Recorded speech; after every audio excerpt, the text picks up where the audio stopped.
Good evening, everyone. The hour of 6:30 PM having arrived, I will call to order this regular meeting of the Joint Planning Board and Planning Licenses and Development Committee. Anyone wishing to view a copy of the agenda and supporting materials will find it on the city website. If you are in our audience tonight, you may access the agenda from any mobile device. Copies of the printed agenda are available in the wall pockets just as you entered the meeting room. To receive electronic copies of future agenda packets, please go to the homepage and subscribe to the city meetings email list. The public and other board members will be recognized to ask questions and make comments on the agenda item under discussion. After being recognized, all remarks are to be made through the chair. Anyone who wishes to address the committee is asked to go to one of the microphones in the room and identify themselves by name and address prior to speaking. Will the staff please conduct the roll? Right. For the Planning Board, Harold Farrington. Here. Roberta Mastrogiovanni. Here. Mayor Jay Kahn. Councilor Mike Remy. Sarah Vizani. Ryan Clancy. Kenneth Cost. Here. Armando Rangel. Here. And for the alternates, Stefan Mayu, Randon Markelon, Tammy Adams, and Michael Hafer. Here. Thank you. And Mr. Chair, if you'd like, there's room for the alternate member to participate as a voting member. Yep. Yeah, please note that I would like to invite Mr. Hafer to participate as a regular member this evening. Thank you. And for the PLD committee, Kate Bosley. Here. Phil Jones. Bobby Williams. Here. Ed Haas. Here. Andrew Madison. Here. Thank you, Mary. All right. So let's move on to the next item on the agenda, which is approval of meeting minutes from our November 12 meeting. I ask for a motion to approve the minutes of the November 12, 2024 meeting. So moved. Thank you, Ms. Councilor Madison. Second? Second. Did I miss something there? Did someone? No, I said second. You seconded. All right, thank you. Councilor Bosley, thank you for the second. Any questions, comments, or changes to the minutes?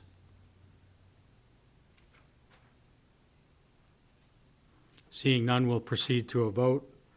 All those in favor of the minute, of approving the minutes? Any opposed? The minutes are approved from the November 12th meeting. Great. Okay. Next item on the agenda is a public workshop for ordinance 0-2024-24 relative to interior side setback requirements in the downtown edge district. Petitioner Jared Goodell proposes to amend section 4.4.1 of the Land Development Code to remove the 20-foot minimum interior side setback requirement for parcels in the downtown edge district that directly abut a parcel located in the downtown transition district. Okay. So at this time, I would invite the petitioner to present on the proposal.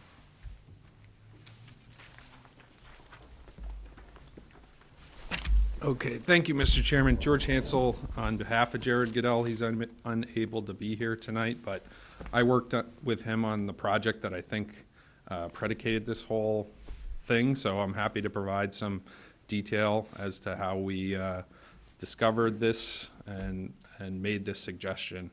We were working on a project on Marlborough Street. It's one of only, I think, 4 parcels that would have this issue, where you have the downtown edge district that is up against a residential district and requires a 20-foot setback. So we had to go through a bunch of different steps to get that project approved. We finally were able to get a variance for it, which is fine. That project's moving forward.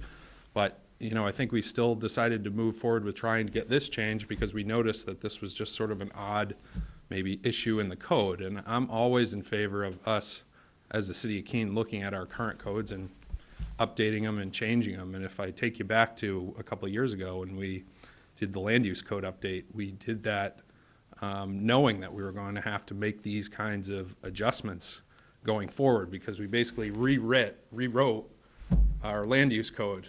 And what happens when you do that, you lose all that sort of long-standing tenure of time where we have agreed upon rules and regulations and all that stuff. So this is just sort of, I see it as part of us doing what we need to do to just sort of tweak things and make it fair for everybody, and make a code that will work for folks going forward. Now, this isn't a big change. It really, in a practical sense, is only going to affect 4 or so parcels, from my understanding, but it's still, I think, important.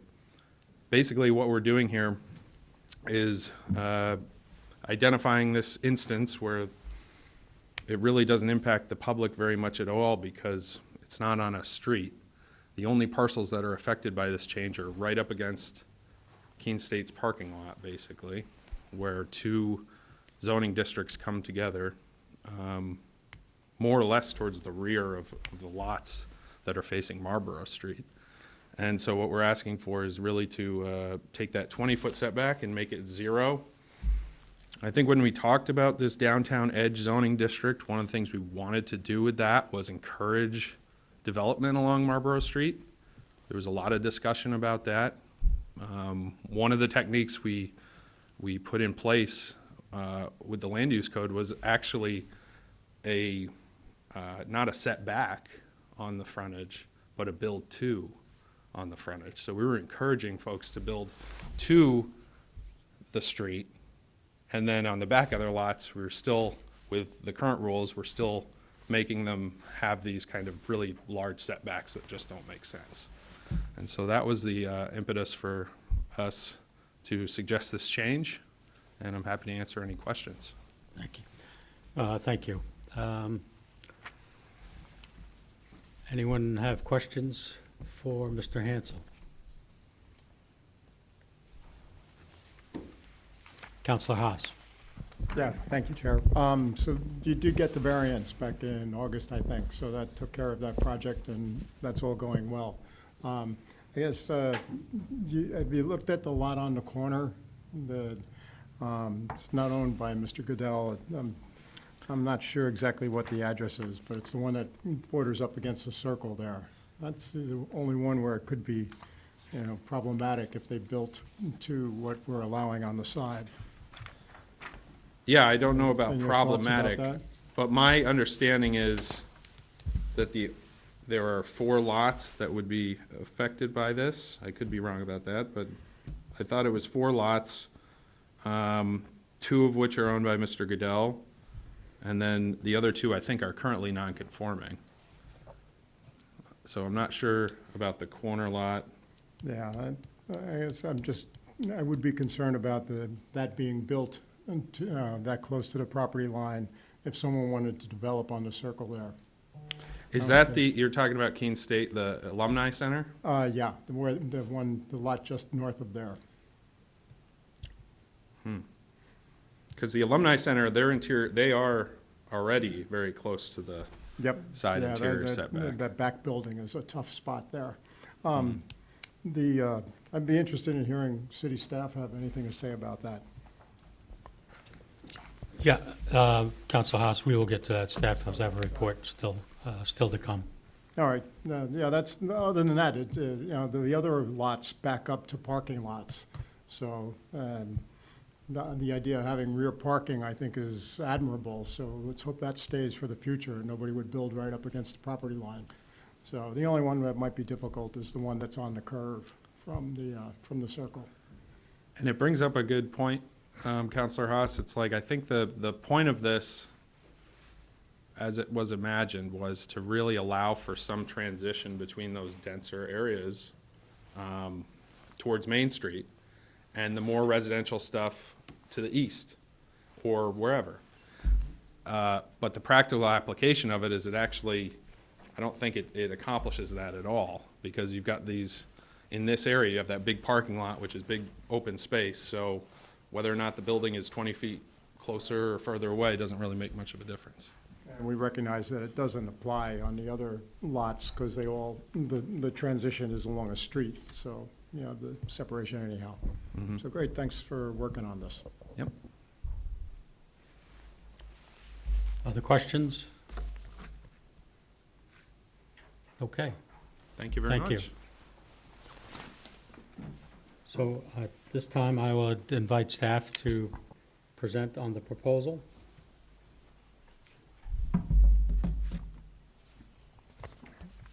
Thank you, Mr. Chair. Mary Brenner, Senior Planner. I don't have a presentation for you tonight, but if it's helpful, I do have the zoning map up on my screen, so I can show that on the screen if you would like. But I'm just going to go through the staff report briefly. So as the petitioner described, this ordinance is proposing to modify the minimum interior side setback for the downtown edge district, specifically when it's abutting the downtown transition district, to be 0 feet instead of 20 feet. In rezoning decisions, the board should consider and review the existing and proposed zoning requirements, the surrounding land use and zoning patterns, possible resulting impacts, and the consistency of the proposed rezoning request with the master plan. As the petitioner described, both the downtown edge and the downtown transition districts, there's a third one actually, downtown limited, those 3 districts are included in the downtown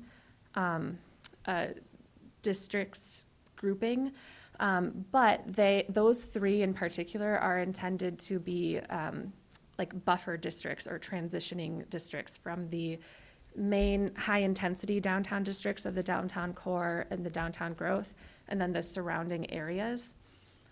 So the downtown edge, those zones are areas that transition from downtown core or downtown growth to more commercial areas or commercial corridors. Downtown limited is to the north of Central Square, and that's sort of a really unique area, which is why it has its own designation. There's only one spot that's downtown limited. That's kind of like where the fire station is and some other institutional buildings, multifamily areas. It has a very distinct character, but it also transitions from that really intense Central Square downtown area to the neighborhoods to the north. And then downtown transition is largely what used to be the office district. So downtown transition is the transition district that goes from the downtown to surrounding residential areas. So that kind of gives you a little bit of background where those 3 districts came from. This petition would affect downtown edge and downtown transition, so that's what I focused on in the staff report.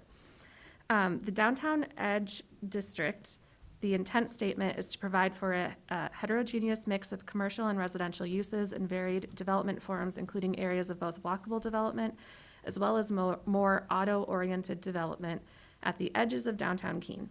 This district accommodates this rich mixture while providing for a transition into lower intensity commercial or residential development outside of the delineated downtown area. The downtown transition district is intended to accommodate a variety of residential open space and other low-intensity uses in a mixed-use environment of attached and detached structures. Development within the downtown transition district is intended to complement and transition into existing residential neighborhoods adjacent to downtown Keene. And then you'll see the built form that's envisioned for these 2 districts, as well as the list of uses, does differ slightly. So the downtown edge district allows for a wider variety of uses, 38 in total, most of which are allowed by right. There's a few, I think maybe 1 or 2, 3 that require a conditional use permit and 1 that requires a special exception. So that kind of gives you an idea that this district is a little bit more, it has more of an allowance for a mix of uses. The downtown transition district allows for a total of 15 uses, over a third of which require a special exception or a conditional use permit. So a little bit more restrictive with respect to uses, which is consistent with the fact that the transition district is transitioning into more residential areas. With respect to the dimensional requirements, again, they're very similar. The minimum lot area for downtown edge is 10,000 square feet, whereas for downtown transition, it's 8,000 square feet. You know, the minimum lot width in downtown edge is 50, it's 60 in downtown transition. Where they really differ is that, as the petitioner mentioned, the downtown transition, or the downtown edge district has more form-based code elements to it than the downtown transition district does. So downtown edge has the build-to zone. So it's a 0 to 20-foot build-to zone for the front setback, the corner side setback. So if you're on a lot that's on a corner, you have that build-to on both frontages. The interior side setback and the minimum rear setback are 0 feet unless you're abutting a residential district or a downtown transition. Whereas with downtown transition, you have your more traditional, setbacks. So instead of having a zone that you have to build in, there's basically, you can't build within that front area. It's almost the reverse of what downtown edge has. And so I do want to note, so throughout the zoning code, it's pretty common to have instances where increased setbacks are required for specific uses that are adjacent to a residential zoning district. And then in some instances, the downtown transition district is kind of lumped in with the rest of the residential zoning districts. And this is one of those. And again, this is due to the somewhat residential nature of the downtown transition district. Trying to go through. There is, however, again, as the petitioner noted, there's only 4 parcels of land in the city where the downtown transition and downtown edge actually touch each other. Every other instance where those zoning districts are adjacent to each other, there's a road that separates them. So this does have a pretty limited impact in terms of the number of parcels that it would impact. And then the only other thing I'll note is that, the master plan is a pretty a high-level document. It doesn't get into the granular detail of what, setbacks should be in specific areas. However, I did take a look at the future land use map. This area of the city that would be impacted, where those 4 parcels are that directly touch each other, is called out in the future land use map as a traditional neighborhood, mixed-use areas, and TDR receiving zone, which states these areas of the community are the most developed and the best able to accommodate carefully planned growth and density. These areas can be the target of the vast majority of new smart growth residential and mixed-use development, but only with design standards to ensure that it maintains the quality of existing neighborhoods, blends seamlessly and transitions into the existing downtown, mitigates traffic and parking issues, and provides for a healthy diversity of the built form that respects Keene's aesthetic appeal. More focus on design details, compatibility with historic areas, provision of green space and quality of life within these areas are key elements for encouraging a population density consistent with the principles of smart growth. Opportunities exist to transfer development rights from residential conservation development regions into these areas. So with that, that's really all I had in the staff report. I can certainly show on my screen the parcel that Councilor Haas was referring to, if that would be helpful.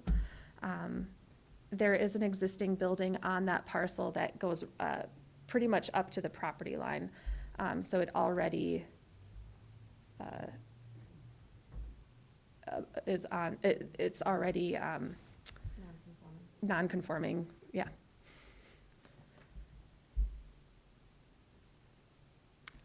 Thank you, Mary. Questions for staff? Counselor Haas? Mary, could you throw it up on the screen? Let me just look at that quick. This is a very. Can you turn on your microphone, please? Could you throw it up on the screen, Mary, and we. It's on page 18, if you want to see it in your packet. Yeah, that's true. Sorry. So it's the parcel that's right on the corner there, number 86.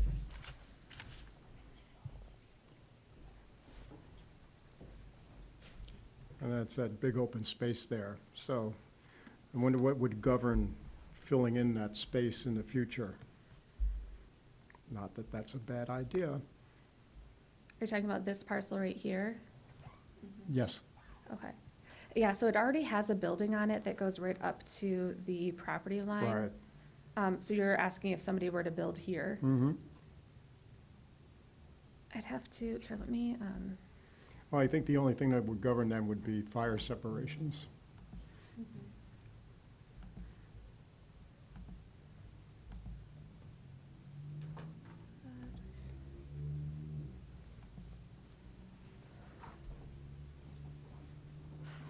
Yeah, I would, I'm wondering if there was something that was built over here, it'd probably be an addition to the existing building. And you're correct, they could potentially go right up to the property line, and at that point in time, And that building's only about 10 feet off the property line as it is, so. yeah, this property line, it's on the property line. And that actually depends on, I'm not sure, looking at this parcel, what would be considered the side and what would be considered the rear. Because another thing to note is that there's also an increased setback for the rear when adjacent to a downtown transition parcel, and the petitioner did not request to change that. So this would just affect the side setback, not the rear setback. So we should just be ready to call that the rear if necessary in the future. Thank you.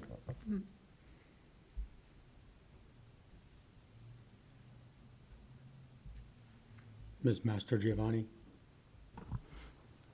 This picture doesn't show the new buildings, correct? Because there are new ones on that property now. Yeah, oh, sorry, the base map that I was just looking at is from 2020, so anything. Because I happened to go by that the other day, and there's two new buildings sort of squeezed in there now. And it'd be interesting to see what they look like from above, because they're pretty much right to the line. Yeah, are you referring to the one on the corner or the one? Well, there's two new buildings that he put in on those properties, correct, that he's building now. Okay, so you're talking about the new buildings that were constructed on this lot that's kind of hard to see, but, yeah, that construction has started on those Yeah, buildings. so it really gives you a good view of the space when you see those additional buildings in there.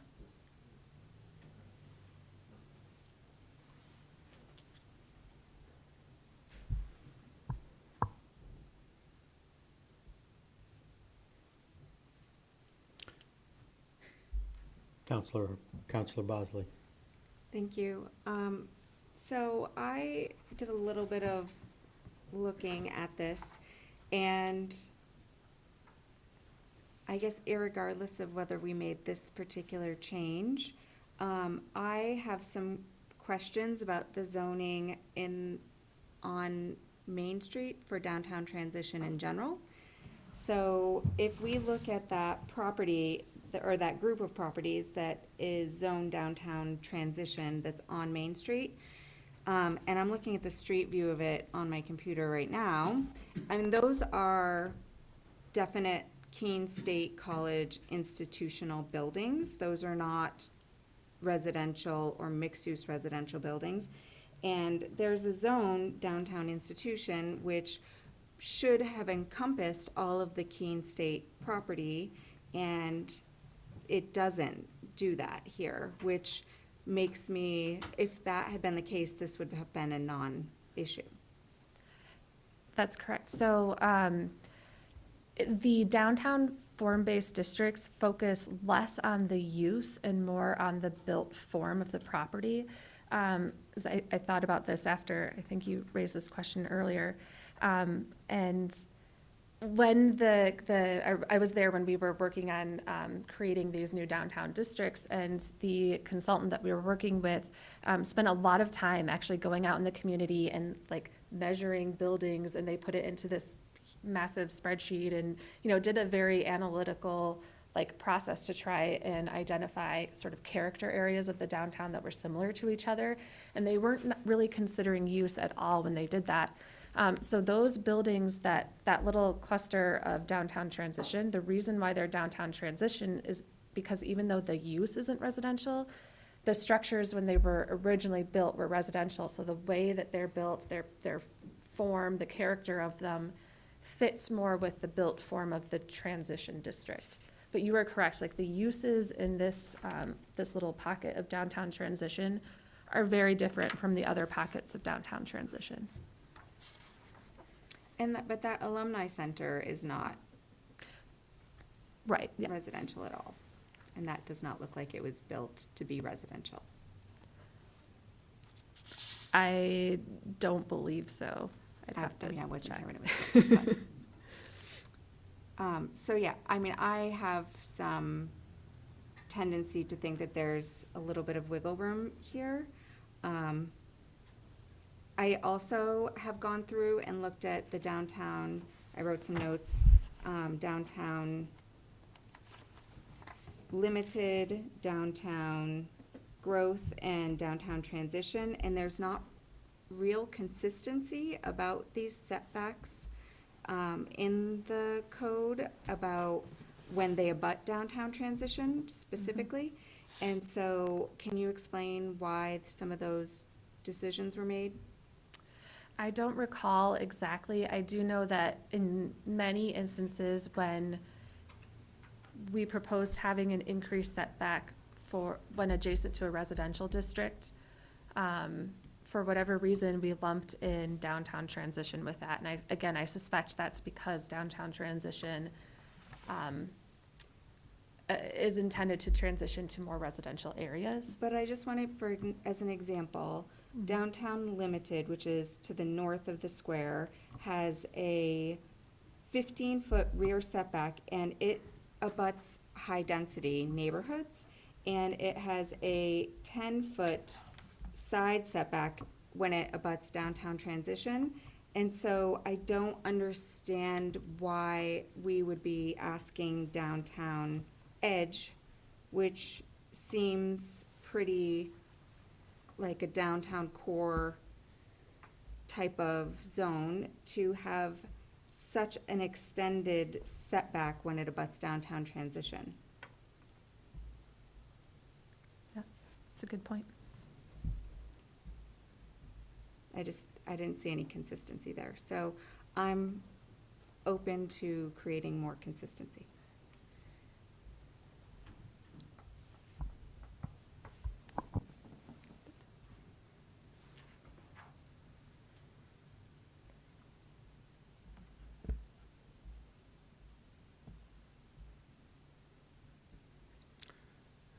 Mary, just to go back to your chart on page 16, so the change would be, I'll let you get there. So the change would be in the downtown edge, minimum interior side setback, you basically would just strike the downtown transition district from that? Yes, so it would read 0 feet unless abutting residential district, then 20 feet. Okay. And just out of, again, maybe consistency or maybe curiosity, why would we have this setback requirement for the minimum rear setback? I think that's a different set of circumstances, or? Doesn't look like it in the 4 properties that you had shown us. Yeah, I also think that's a good point. I think if you are interested in having more consistency, it could make sense to remove the downtown transition from the rear setback as well. I know it's not part of the proposal tonight, but Yeah, but this is definitely just a quick plug. If you do want to make any changes, I would say do that at the workshop phase, because then that way members of the public will have an opportunity at the public hearing to weigh in on the version of the ordinance that City Council ultimately votes on. Councilor Bosley. So I was just gonna ask for clarity. We are free to make changes, even though the petitioner has presented it in a certain way. Yes. Okay, great, thank you.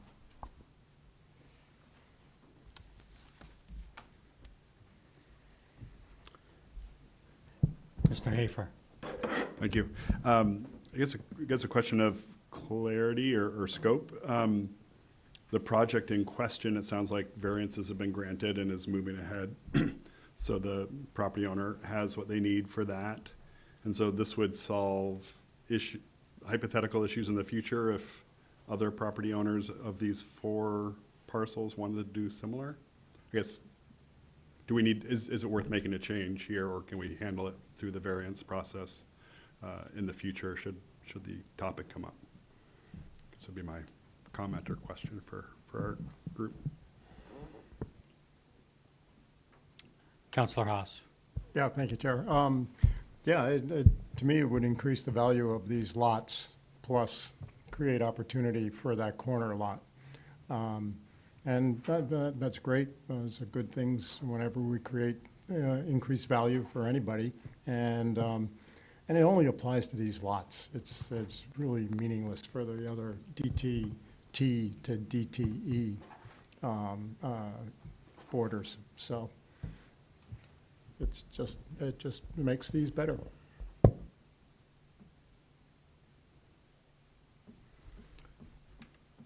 Counselor Williams? Yeah, just to say, I think, I mean, you make a good point with the variance, but I think one of the ways we provide value here is giving people certainty about what they get with their land. And so I think putting into the code is probably the better way to go. Thank you. Mr. Cost? Thank you.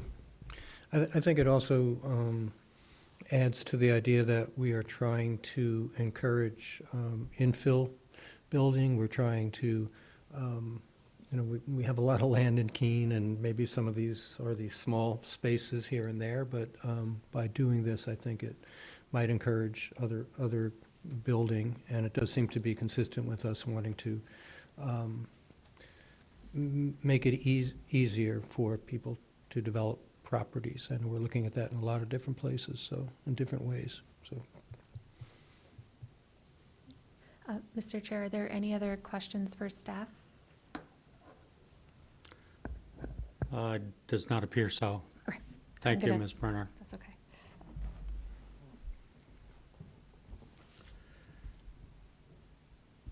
Okay, so now it's time for public comments. So I'll remind you, this is not a formal public hearing, it's a workshop, but I would like to invite members of the public to offer comments or questions on the proposed ordinance.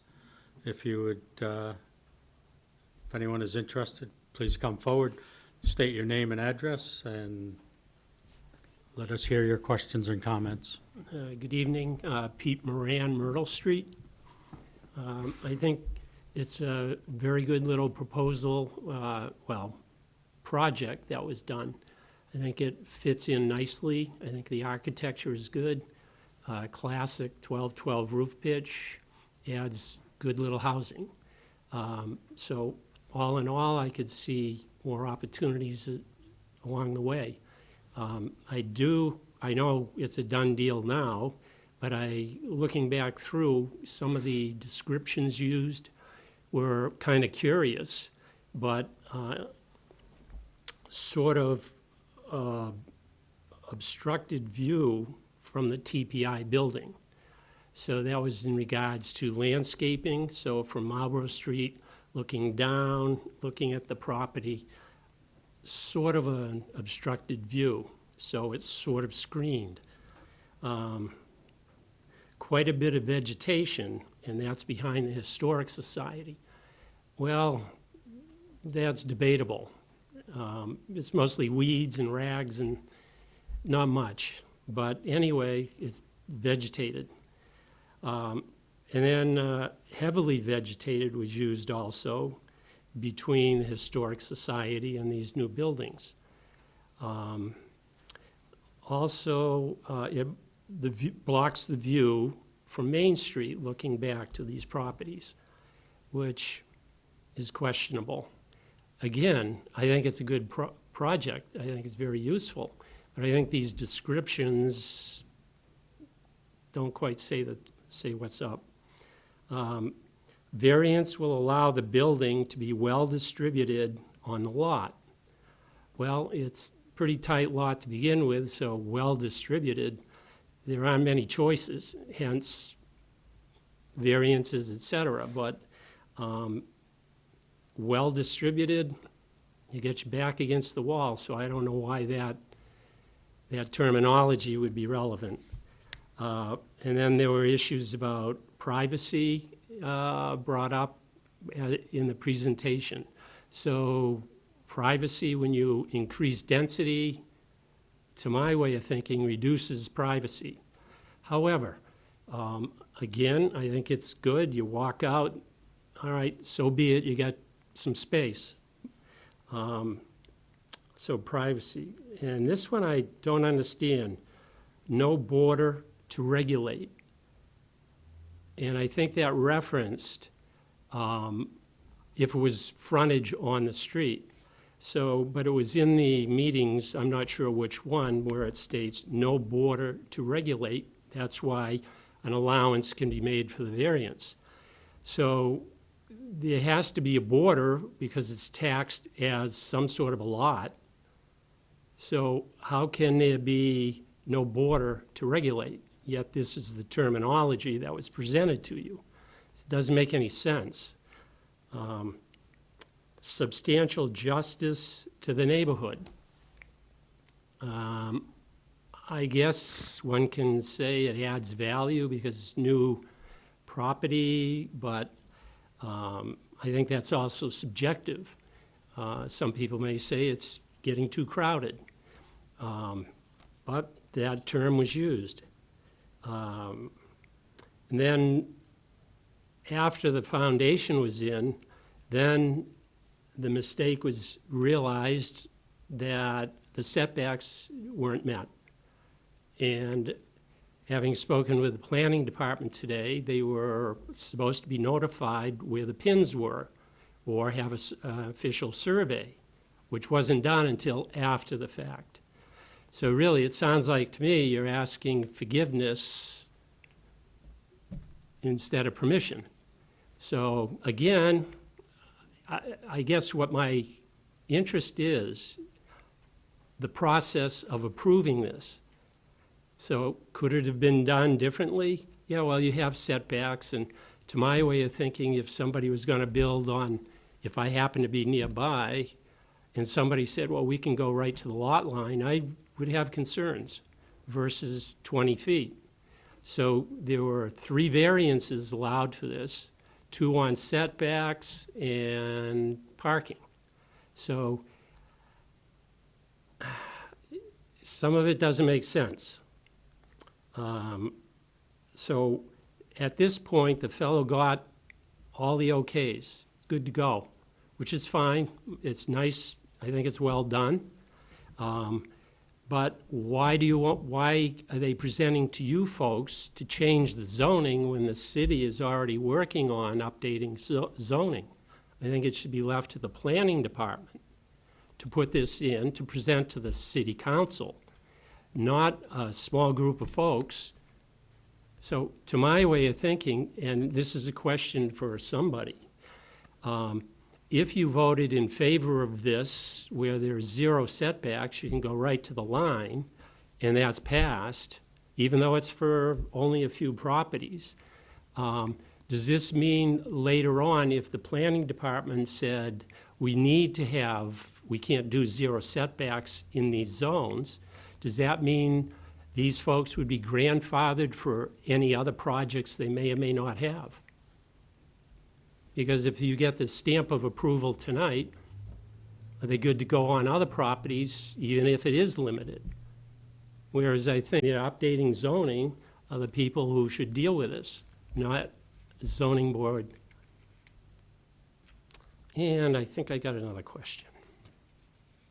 Maybe not. Yes. In the process, this is presented as workforce housing. And nowhere in the information did it state anything whatsoever about rents. None, unless you can correct me. Workforce housing doesn't say what the rents are. Anybody? Okay, next. 3,000 square feet of lawn. That's good. No problem with that. So where are all cars going to park? On the lawn. Is the lawn going to be barricaded? Will there be a fence to protect it? Because drive around, college kids park everywhere. Park on the lawns. I was told by code that the reason you can't park on a lawn is because all the dirt will eventually wash into the storm drains and impact that. So you have 3,000 square feet of lawn, which is a good thing, but Is it gonna be another parking lot? So be it. And then who monitors if there's no grass? So will that lawn have a fence around it? Where's the dumpster going? There was no reference to an enclosure for a dumpster because they're increasing density there. Is there an existing one or not? And I think dumpster enclosures are required. Maybe, maybe not, I don't know.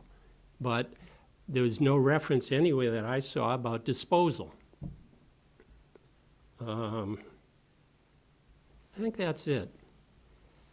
Again, I think it's a good thing and it's a done deal, but I think the planning board should be the ones to present it to the city council after it goes through all the meetings, and that's where it should be decided, not here tonight. But I don't understand, they already got their variances. They're all set to go. So why are they asking for another variance? Doesn't make sense unless there's something in the pike coming down, and if they get it grandfathered, they're good to go. I'd like to hear something from somebody. Yeah, hold on a second, Mary. Does that complete your remarks? Sure. Okay, I just wanted to be May I respectful. be excused? No, I Oh, fire think we away. have some questions perhaps for you. Sure. So, Counselor Bosley? Not questions necessarily, just hopefully a little bit of clarity on the process. So this board is not the zoning board, and the variances that were requested were granted with a different group of folks than it has to do with a specific project. What we are here talking about is never project-specific. We're always talking about underlying conditions of zoning areas. And I think that my understanding is the petitioner brought this up after their situation because they found inconsistencies in the land development code, which myself, I'm a city councilor, and there are 4 of us here tonight. There's a committee of 5 that joins this joint board along with the planning board to discuss the greater impacts of zoning changes to the community. When I read through the land development code, and if you heard me speak to Mary earlier, I also found additional inconsistencies in our own code. And so I think that it is appropriate sometimes for individuals in the community who find things to point them out and bring them to us for our consideration. Our staff does an amazing job of reviewing sections of the land development code and working toward our master plan goals, which is we're reinventing right now. We're working on our master plan process.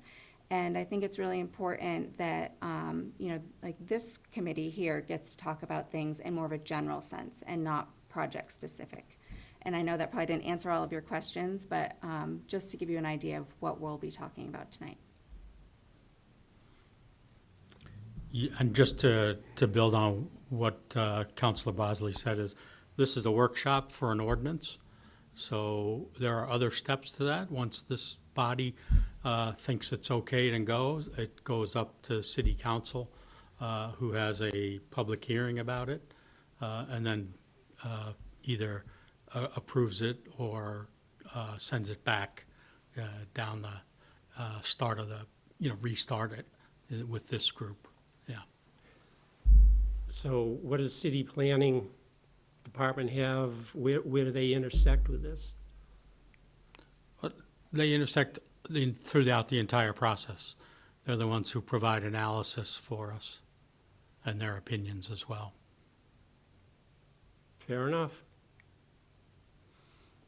Mary, would you like to Yes, add something? sure. Thank you, Mr. Chair.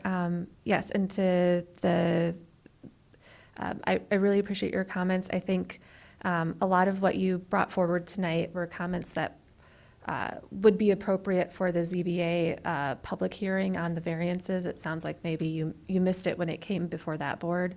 But I think Councilor Bosley and Chair Farrington have already described the process here tonight. So no final decisions are being made tonight. It's going to be going to City Council for them to decide.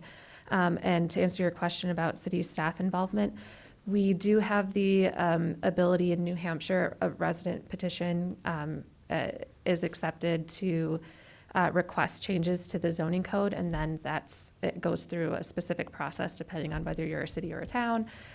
In the city of Keene, we have staff that will review the request and provide a staff report, which is what we've done tonight. And then to your question about whether or not they'll be able to do more projects like this, the variance gave them relief for that one property.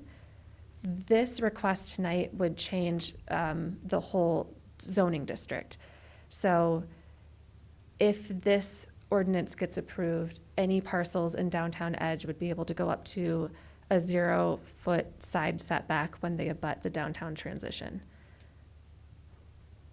Would And you want to live there? would I want to live in a, Right there, right on the line? yeah, so it is a downtown district, so we have 0-foot setbacks throughout the downtown.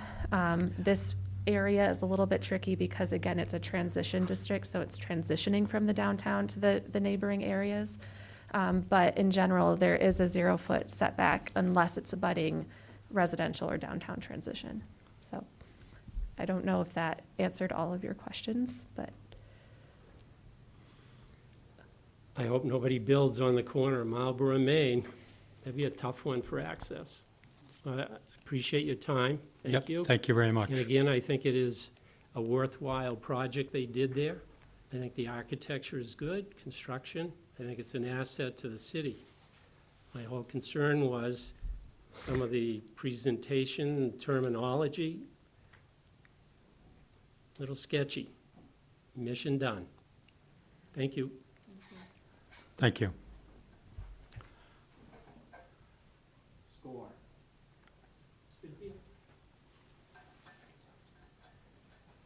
Anyone else from the public like to comment about this particular this topic?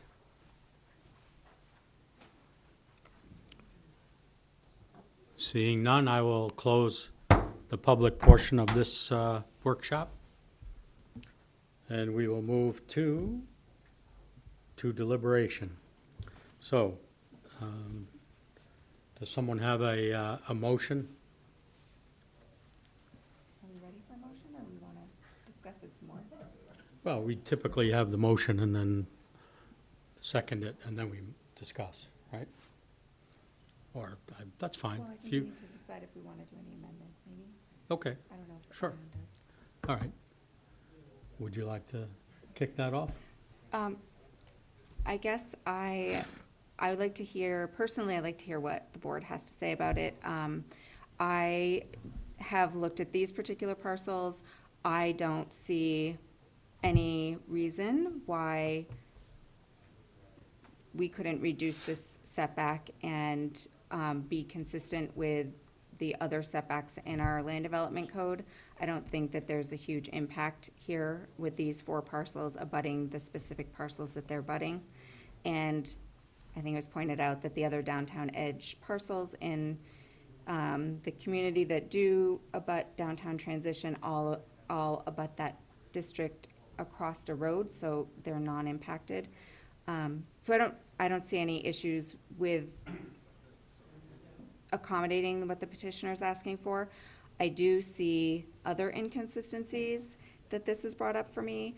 I think at the bare minimum that we should, if the board did not want to go to 0-foot setback, that we should be reducing this side setback because it's much higher than any of the other downtown districts, even when they abut transition in our own code. So that made me a little uncomfortable anyway. But in general, I'm in favor of what the petitioner is asking for. Thank you. Actually, that triggers a question for me, for staff. You mentioned that some of the other instances where these 2 zones meet are separated by a road. So does that count as abutting or not count as abutting? well, so they are, but there's, the need for a setback is mitigated by the fact that they're across the street from each other. But Right, yes. So they would be allowed to build to the property line? Yeah, and because, I don't think you'd have a situation where it would be definitely not a rear setback and most likely not a side setback either because of the presence of the road between them. So yeah, I really think it only applies to these 4 parcels that were identified on Marlborough Okay. Street. Thank you. Ms. Master Giovanni?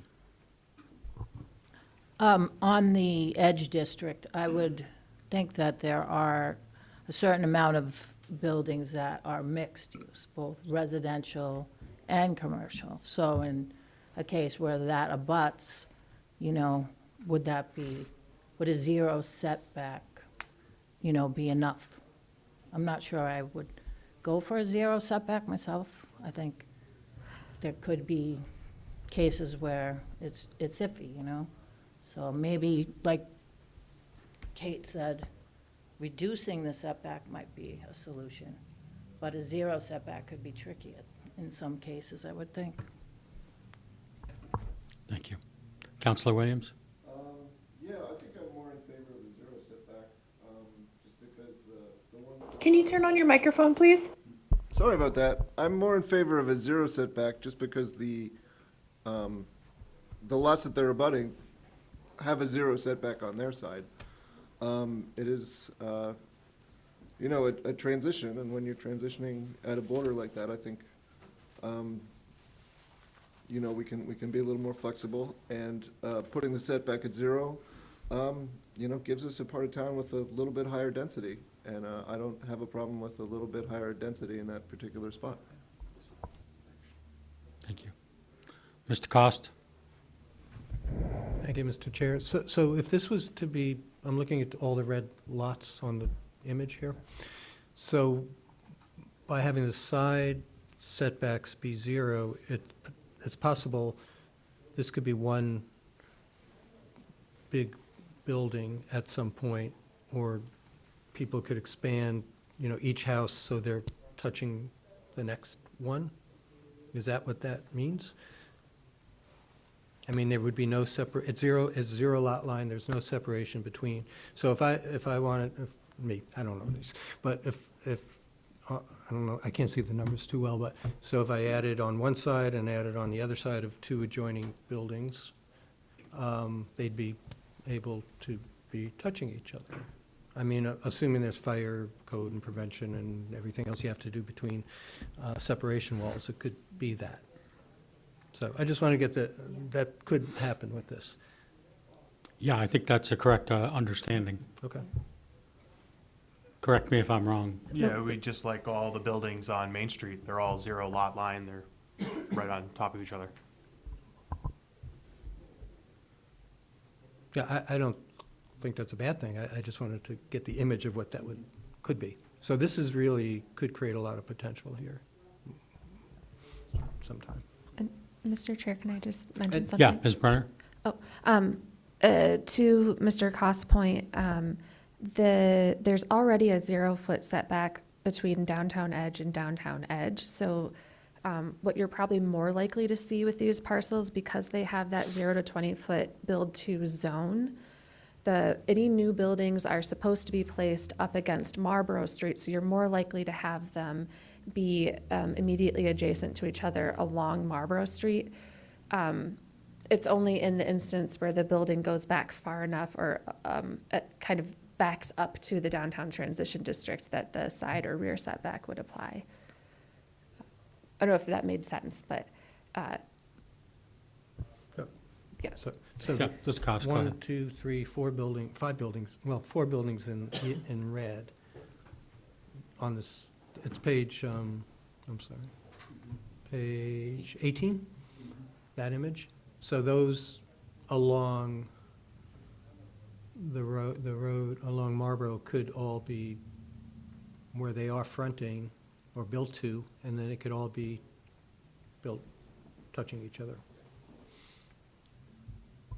through additions, no? Yeah? So I'm not 100%, and I'd like Mary's opinion on this, but I think what I'm hearing is that, and I'm gonna use the numbers that are highlighted on the red lots. So 47 and 53, as an example, could you could tear those structures down and rebuild a structure that were touching Marlborough Street and touching each other on each side the way it sits now. So this change would not affect that in that way. I think and these lots are very weirdly shaped to say when you're talking about rear setbacks and side setbacks, because some of them have a lot of angles. And so, for instance, on lot 47, I don't know what would be considered the rear setback and the side setback here, but when you start developing back in some of these open areas, I think that's where you get into confusion. Because those are abutting downtown transition properties, downtown transition zoned properties, versus talking about a downtown edge to downtown edge borderline. And the petitioner Costa. is only talking about interior, which is side yards, not the back, going to all these parking lots on where all Keene State is and the historic? Yes, as proposed, the petition only talks about the side setback, not the rear setback. Okay. Which ones are the rear?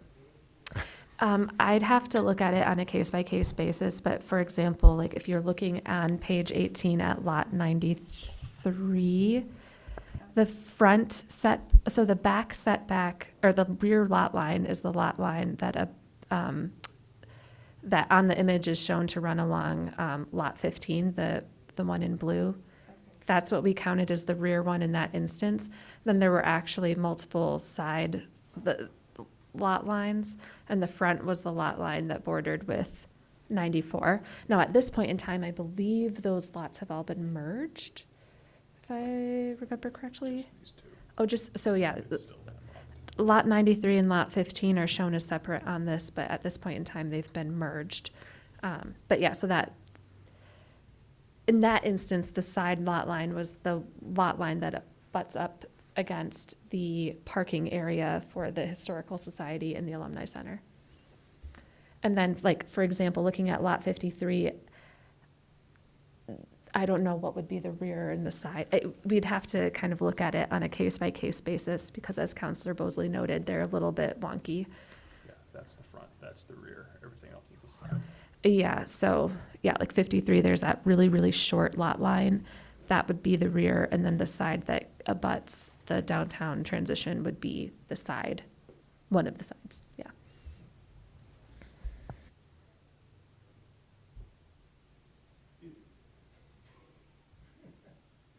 Councillor Haas. Thank you, Chair. This is all about densification and infill that we all are in favor of. So I think we'll be recommending to go forward with this. That corner lot is the only one that could be amazing if somebody were to take advantage of that whole space, and how we would define side or rear if we do not drag the rear into it will be an interesting event at that time. But it's infill, it's densification, it's where we want to go. So appreciate all of the input from everybody on this.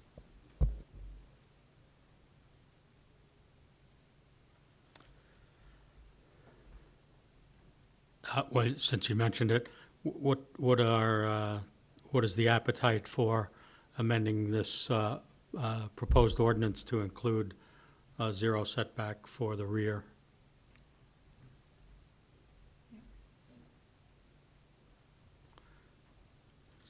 Quite a few head nods, so I think Just for this project or for the whole district? It's for the district. it would be, it would be part of the ordinance, so it's zoning change. Yeah, Yep.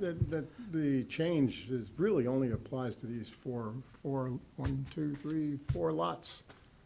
That doesn't apply anywhere else, other than other things we can find in the land development code where we'll make changes in the future. But this is pretty straightforward, and probably we should include the rear setback as well. Councilor Madison. Thank you. Yeah, I agree with the zero rear setback. I mean, we've been talking about our housing crisis for I can't even remember how long at this point. We have buildable land in the center of town. That is where people want to develop housing. That is where we should develop housing. And, you know, loosening restrictive zoning or inconsistent zoning such as this is the way to do it. So I think this makes sense, and I think we should move forward with it. Thank you.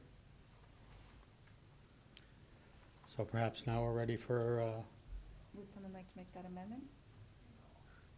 yeah, so we'll need an amendment, a motion. I think, do we have to have a motion to amend the rear setback?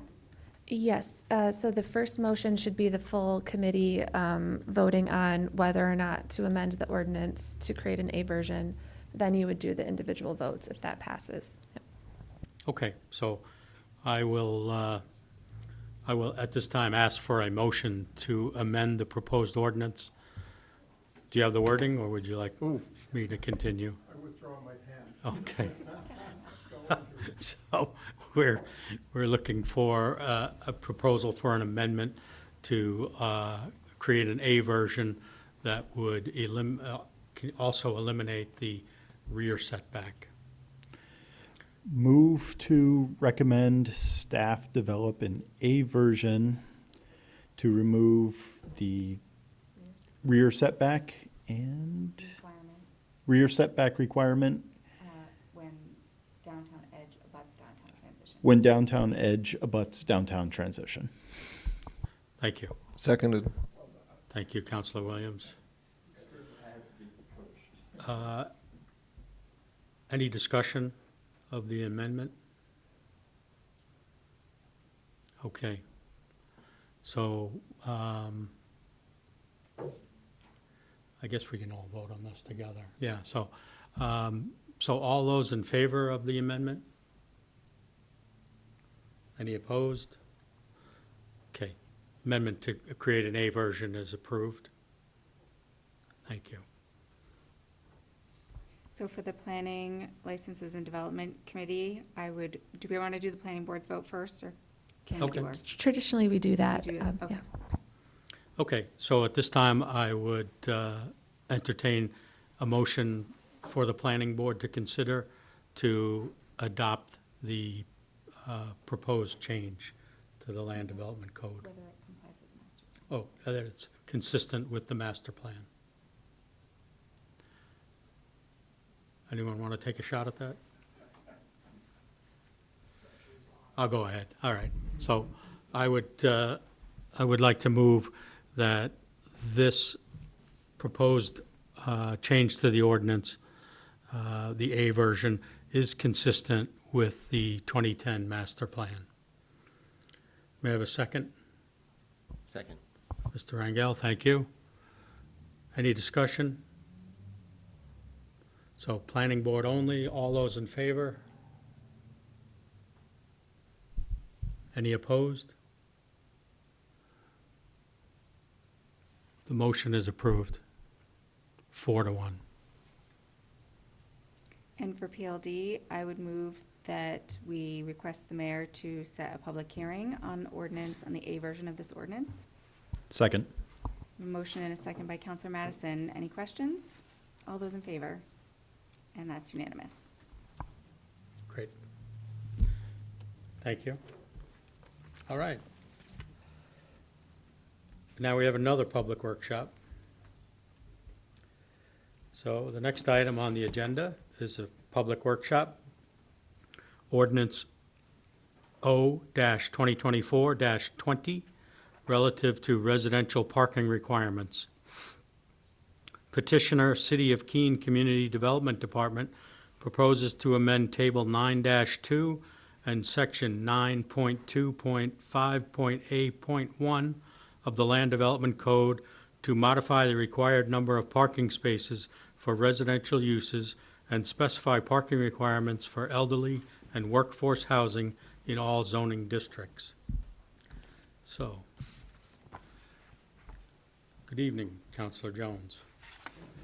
So I would invite Ms. Brenner to present.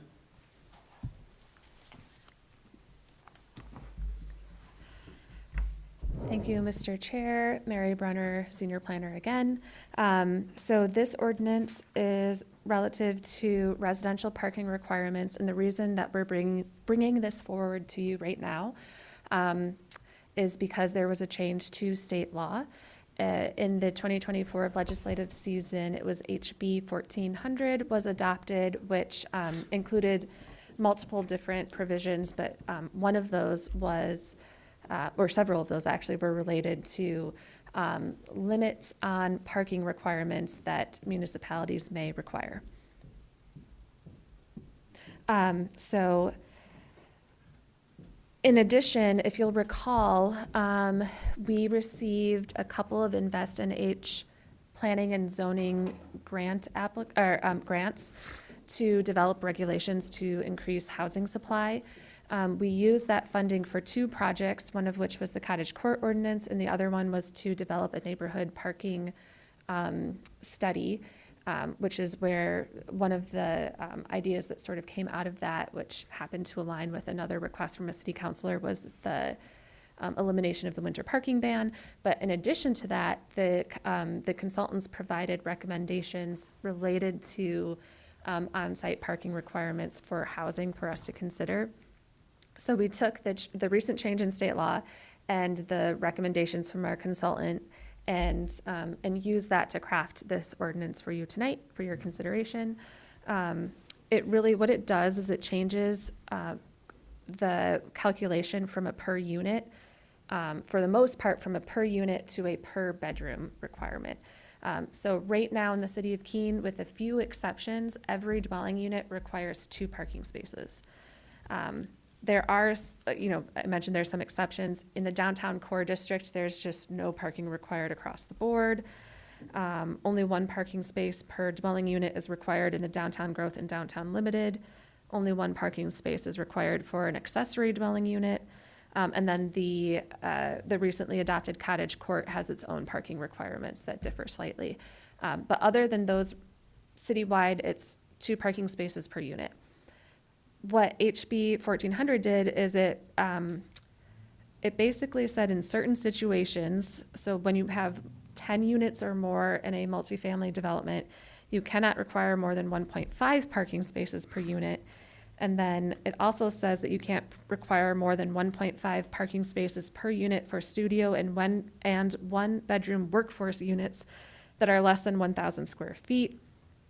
They use the definition from state statute for workforce, which is 100% of the area median income for a family of 4 for owner-occupied units and 60% of AMI for a family of 3 for rental units.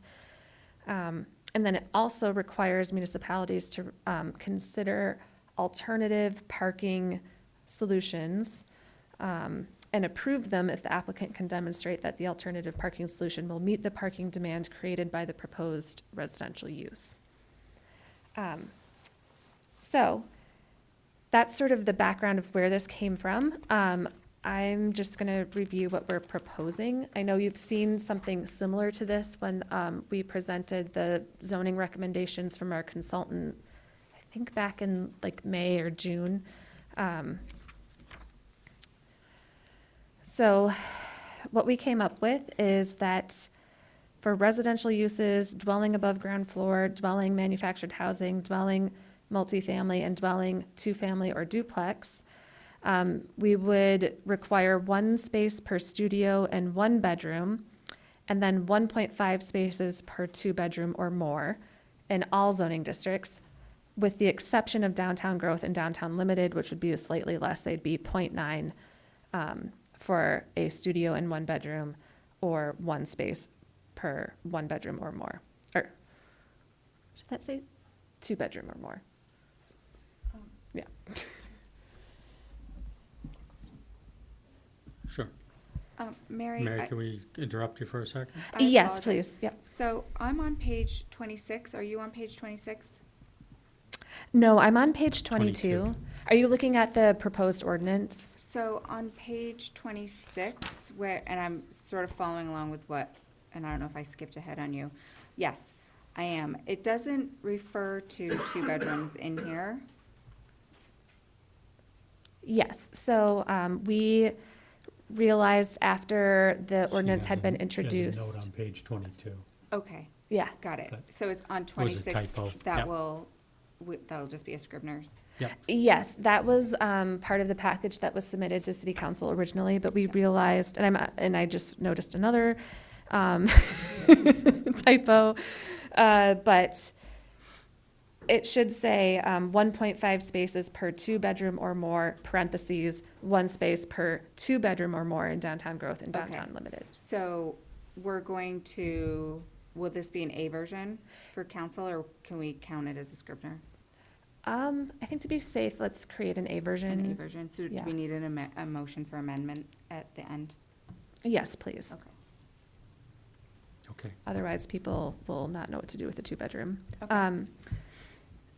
We also are including a housing for older persons category, which is defined in state statute.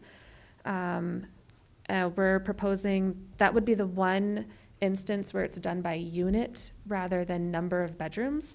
But we're proposing 0.9 spaces per unit in general, or 0.75 spaces per unit in downtown growth and downtown limited. And then for workforce housing, we're proposing 0.9 spaces per studio, or 0.75 spaces per studio in downtown growth or downtown limited, 1 space per bedroom, or 0.9 if in downtown growth or downtown limited, 1.25 spaces per two-bedroom, 1 space if in downtown growth or downtown limited, and then 1.5 space per three-bedroom or more. Part of the reason, just to kind of explain some of the thinking behind this, rather than, there's nowhere else in the city's zoning code where we make any sort of distinction with 10 units or more. And so rather than split it out by like having an increased requirement for multifamily that's less than 10 units and a decreased requirement for it, we thought it was just simpler to have something that applied as the same standard citywide, no matter what type of use it is, obviously with the exception of the downtown area where we require less parking across the board. So we, in the state statute, sort of said that when you have 10 or more units, certain standards apply. We tried to craft this so that it would comply with the state statute no matter how many units it has in the development.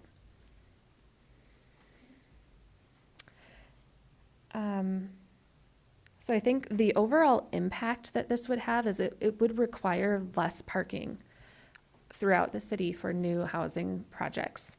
You know, in the instance where it's a housing project that's close to the downtown, or it's for workforce housing or elderly housing, that probably won't necessarily be a bad thing. Some areas of the city, you know, a lot of people do drive. So what we're hoping, you know, is that in those instances, anyone who's developing a housing project will provide the amount of parking that they need. So these are all minimums. Nothing is preventing someone from providing more parking than what these numbers dictate. This is basically the floor of what they have to provide. And again, we are somewhat limited now with what we can require by state law. So that is sort of what we expect the impact to be. So yeah, I think that's, as far as consistency with the master plan, you know, we do have in the master plan a goal to rewrite our land use and zoning code to align with the intent of the future land use map. The plan states, as the community moves forward with this revision, other types of land use regulations should be considered that will incorporate walkability, green infrastructure, sustainable building, a smart growth principle, and other features outlined in this plan. Reduced parking requirements are generally considered to be one of the smart growth tools. They're generally considered to be a way to improve or increase walkability and promote alternative forms of transportation. So that's that's the alignment that I could find with the master plan. Thank you. All right, questions for staff? Counselor Jones? Thank you, Mr. Chair.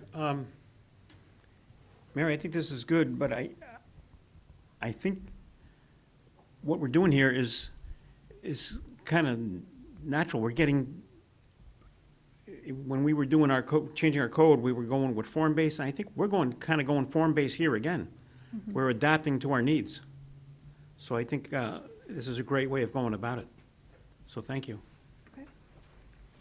Counselor Bosley? So my question, I guess, revolves around, we have a lot of older housing stock, and I think this makes a lot of sense when you're building new construction, but if you have someone who's renovating an older property, what is our definition of bedroom? Does the city have one? No, the city does not have a definition of bedroom, nor does the state. But to answer your question about what happens with an existing property, in our current parking regulations, we have something called a parking credit. So if it's a legally existing use, like legally non-conforming, or it's just legal today, and this change goes through, any deficit in parking that creates will be credited moving forward. And this was really, we've run into this issue a lot with redevelopment of property in the city, especially near the downtown. And so this is something that was added in the land development code and has been very, very helpful for folks that are trying to redevelop properties. So let's say like you have a property that used to be, let's just say a retail store, and you were supposed to have 30 parking spaces, but you only have 10. That means you have a parking credit of 20 spaces that you can move forward even if the use changes.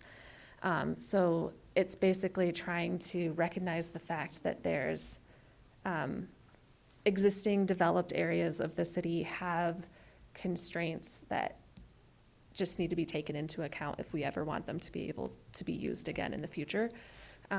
So that option is there in the code for those situations. I guess my question is really more about like someone who would interpret their 3-bedroom unit to be a 1-bedroom unit with an office and a dining room because they only want to have to put in 1 parking space versus the additional parking that would be required for 3-bedroom units. I think at some point it would make sense to add some sort of definition. I don't know what that would even look like, but just so that it's not abused. Yeah, one thing we could do is talk to our building code staff, because I know that with the building code, there are additional requirements for bedrooms, for example, with egress. Yeah, I think they have to have some way to identify what the bedrooms are, and Okay. Yeah. Counselor Madison?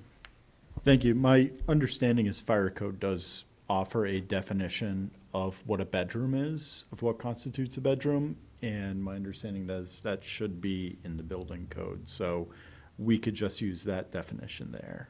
Okay, great. Thank you. Mr. Cost? Thank you, Mr. Chair. So there's a lot of, I think I've asked this once before a while ago, there's a lot of streets in Keene that don't have a lot of cars parked on them, and that's already paved, and some are wide enough. I know you did that in the housing study, and I'm just wondering why,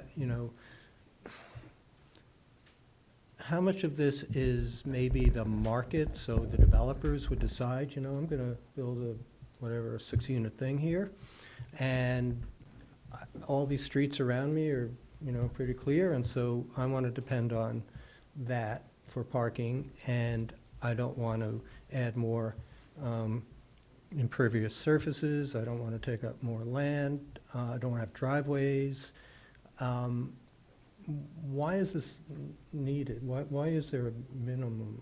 If a developer feels, yes, I'm going to make it marketable and I want everyone to have a parking spot, so that's my selling point, okay, you can do that.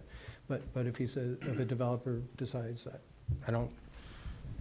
there's lots of places to park around here, so I don't need to put it on site, and I'll still be able to rent my places.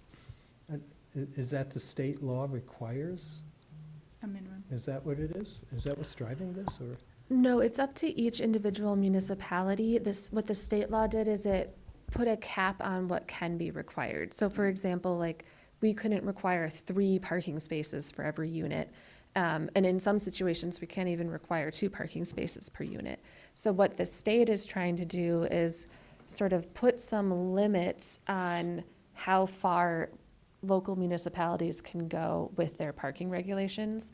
But you bring up some good points. That's why we don't require any parking in the downtown core district, because that is a very historic area where there's plenty of public parking to accommodate all of those needs. Now, outside of the downtown area, we don't have as much public parking. In the neighborhood areas, there's neighborhood parking, but in the commerce areas outside of the downtown, we currently don't have public parking. And those areas are pretty like automobile oriented at the moment. So I could see there. I mean, you also brought up the point though that, you know, somebody who's developing their property is most likely going to put in the parking spaces that they need if there isn't available parking. So I think it really comes down to whether or not you feel like you have to require it in order to make sure that there's enough and that they're not sort of offloading the parking burden onto other uses or adjacent neighborhood streets.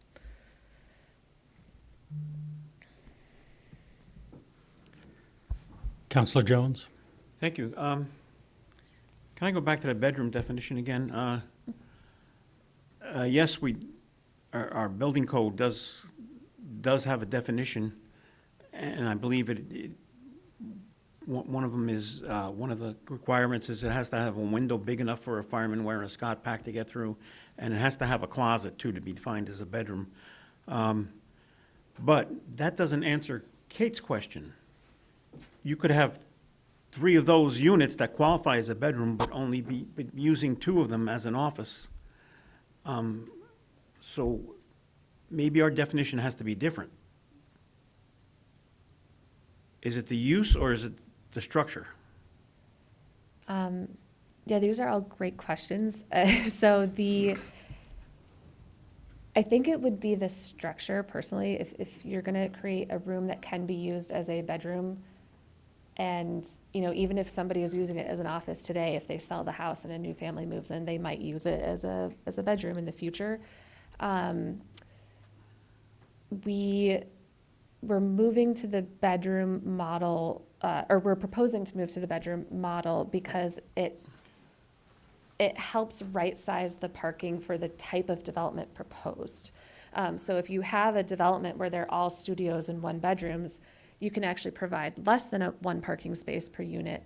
Whereas if you're building a bunch of 3-bedroom and 2 bedrooms, you're more likely to get into situations where there's multiple people in a single household who drive and will need more parking spaces. So the idea behind the bedroom, not to get too hung up on definitions, but the idea behind the bedroom approach is to try and right-size the amount of parking that we're requiring for. Well, then the building code definition will work then. Okay, thank you. Yep. Yeah, I would just offer as an aside, I don't, it's not really relevant to the discussion, but I'm not sure why the state felt moving from per unit to per bedroom would lessen the parking requirements when a unit is, I guess by definition, at least 1 bedroom, so. But again, that's just an aside. So, Councilor Haas? Yeah, thank you, Chair. It's probably another aside and a sideways question, and Mary, sorry, another question that you probably don't know the answer to, but I'm looking at the Keene East Side Senior Housing, that's the southeast corner of 93rd and Railroad Street. It's that building that's tucked back in there against Whitney Brothers. And they have surface parking for all of those units, but there's a lot of units in there. Do you have any idea whether they're in compliance with the number of parking spaces they have now? And then, They probably are, so when that was developed, it was before the land development code. Right. So there was less flexibility then. I don't know off the top I of know, my head sorry. what zoning It'd be districts they're in. interesting, I'm thinking that'd be interesting to look at to see what that site would look like under these new rules, where, how many parking spaces we would require. And I've got to take a walk back there too to see how many of those parking spaces are actually used. So it'd be an interesting indication for what this would mean going forward. Thank you. Mr. Hafer? Yes, thank you, Mr. Chair. Certainly, the idea of simplifying and requiring less parking is good. I find myself wondering about the difference in requiring one space versus 0.9 spaces for a studio, depending on what it is, and just, I guess, with an eye towards simplicity and interpretation of things down the road. Is there any benefit to simplifying things like that? Is there meaningful difference in some of these small changes based on who the unit is for? Yeah, that's a great question. So, yeah, it does seem kind of silly, like 0.9 versus 1, but when you have a project that's proposing, 50 units or 90 units, that does add up. So because it's per unit, you do 0.9 times, all right, now I'm gonna have to do math in my head, but, We understand, yep. Yeah, well, yeah, so, exactly. So that's the thinking behind that, is that it adds up when you have these larger multifamily projects. But for a smaller project, it probably isn't that big of a difference. We do already have in the zoning code, I'm trying to remember exactly where it is, but basically we round. So a partial parking space, I believe, just rounds up. So, yeah. So for small, excuse me if I continue, so for smaller projects, renovation projects, 5 units. Can you turn on your microphone, please? Yes, thank you for the third reminder for all of us in the room. So for smaller projects, it rounds up, and it really only, it makes sense for these 1/10 of a difference for 100-unit projects, but for smaller projects, rounds up anyway. Yeah, And essentially ends up being the same. I'll give you just an example. So one of the stakeholders that we spoke with when we were working on the neighborhood parking study was Keene Housing, and they had just gone through the approval process for the Roosevelt School housing, which I know the planning board saw that site plan a little while ago. And they had to go get a parking reduction. And even with the parking reduction, it's really, really tight on their site.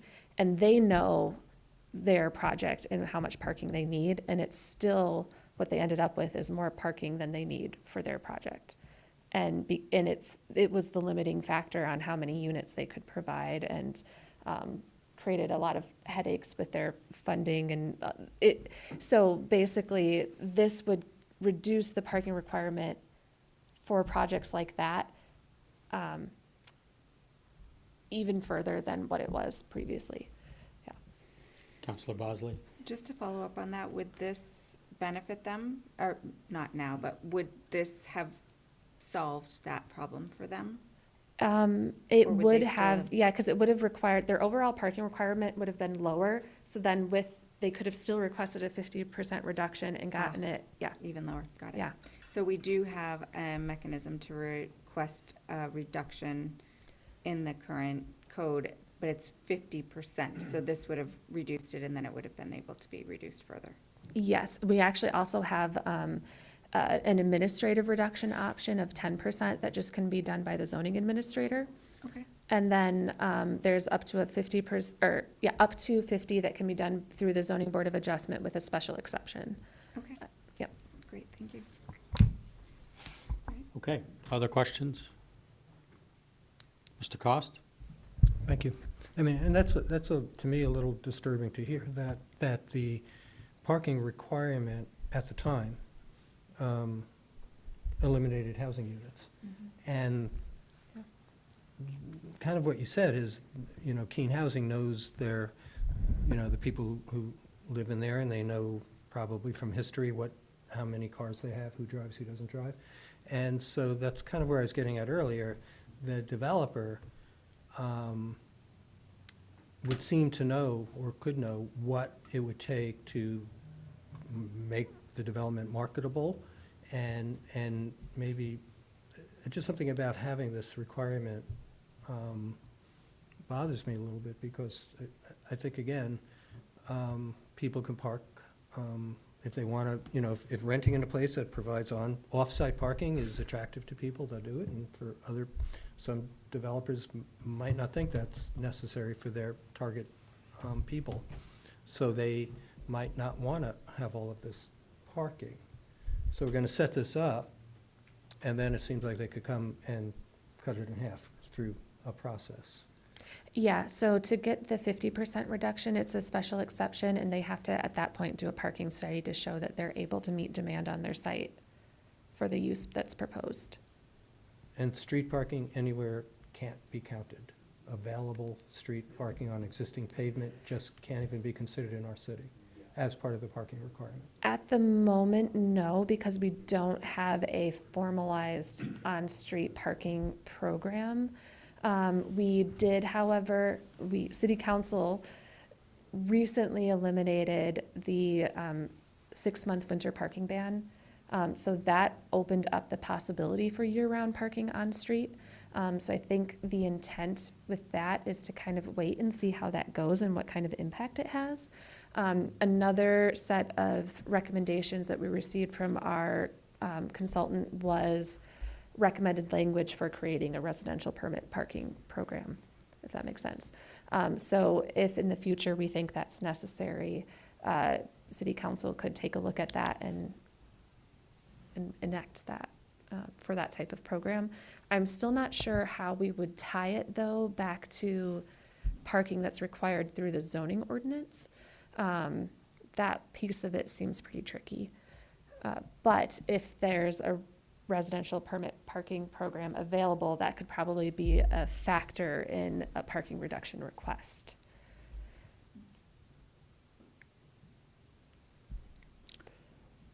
Thank you, Ms. Brenner.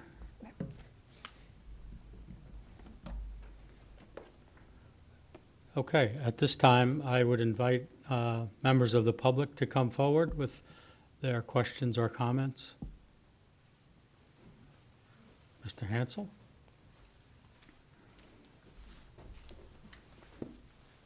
Thank you, Mr. Chairman. George Hansel, 84 Elm Street in Keene. Overall, I think this is a good proposal. I mean, really, anything you can do to reduce these parking requirements, I think is worth it. And there may be some nuance to it at times, because the main goal here really is just to reduce conflicts on the street or people parking in other people's lawns and driveways. I've never, and keep this in mind when you're talking about all these regulations, I've never met a developer who has built something that they cannot rent or sell. So the goal is not to worry about that. There are enough controls in place with how you get these projects financed and permitted and all of that to make sure that anything that is built, someone is going to rent or buy. One question I have about the current proposal, I'm a little foggy about how the workforce housing requirement would be enforced and the elderly requirement would be enforced. I don't know if staff can answer that. They're, both would be by deed restriction. So the project and the land would be deed restricted to include provisions for example, for housing for older persons. The state statute is 55 and older. One person has to be 55 or older living on the premise. And it becomes the responsibility of the whoever organization is administering this property to make sure that it's following the rules. Okay, so I'm sort of against that as a strategy. I think that's going to be beneficial to a housing authority and maybe a nonprofit housing developer mostly, because they're foreseeing that property being in that sort of use forever. As a for-profit developer, usually when you're getting this stuff permitted, you might, like I'm integrating workforce units into some of my projects, but there's a timeline usually associated with it. It might be I'm getting certain financing so that these are affordable for 5 years, 10 years. Even if you're doing a LIHTC project, That may have like a 20-year timeline, but you're like, okay, I know it's going to be affordable for these 20 years, but after that, we may redevelop it into something else. So my suggestion would be to focus more on maybe size of the units themselves, to be attractive to workforce and everything like that, and getting away from this is how much the rent is going to be necessarily, or even the age restriction for that matter, I think is going to be could present some challenges down the road, and is probably not going to be as appealing to for-profit developers as it will nonprofit. Thank you. Thank you.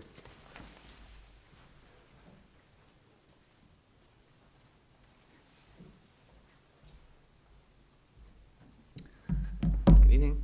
Andy Holt, 4th Street in Keene. And I've written down some thoughts to read from, and I'll try to be as quick as possible out of respect for everyone's time. Thank you for all you're doing to improve our codes to make housing easier to add. I'll give you the bottom line first. I think this ordinance is a step in the right direction, but it doesn't go far enough.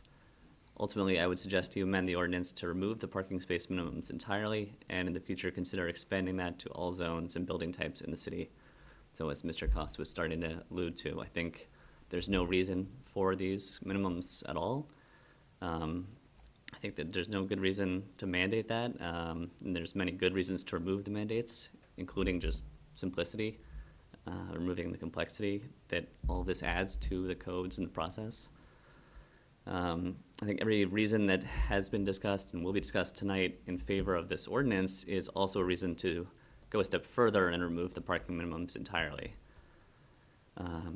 The Walker Consultants report that this kind of came out of gave guidance on how many spots to require, but my reading was that their primary focus was on the value of reducing the requirements from where it is now, not on a specific quantity, and I'm confident that they would support a reduction to 0 spots required.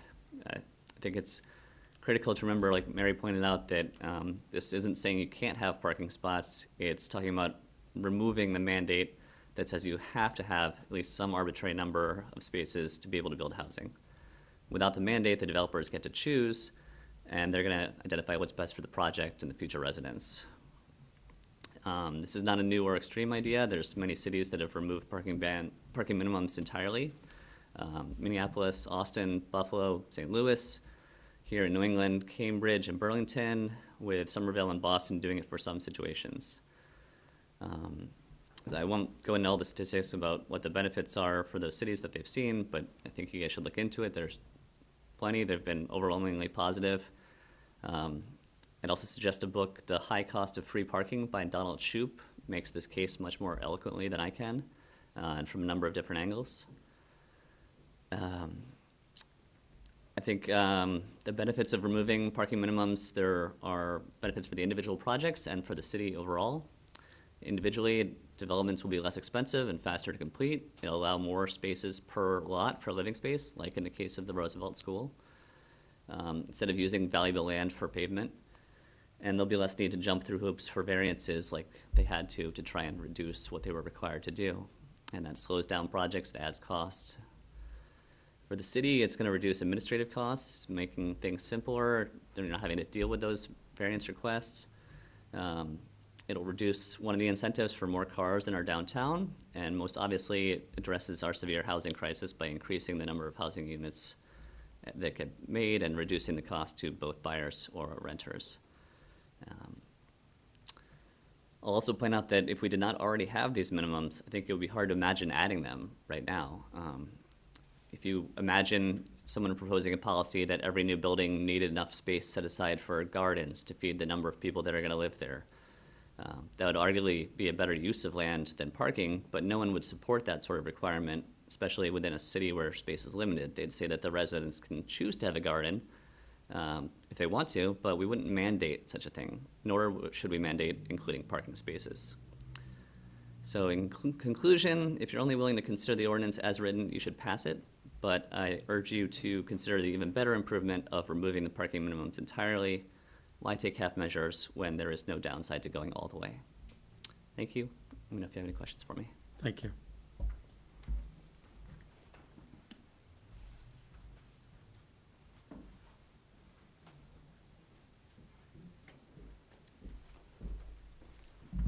Good evening. Chris Freeman, 390 Court Street. My remarks will not be quite as eloquent this evening, but I'll try to keep them short. I do share the perspective that we should consider going all the way and removing parking minimums entirely. I have a business here in Keene that runs co-living rentals, so we rent out by the bedroom.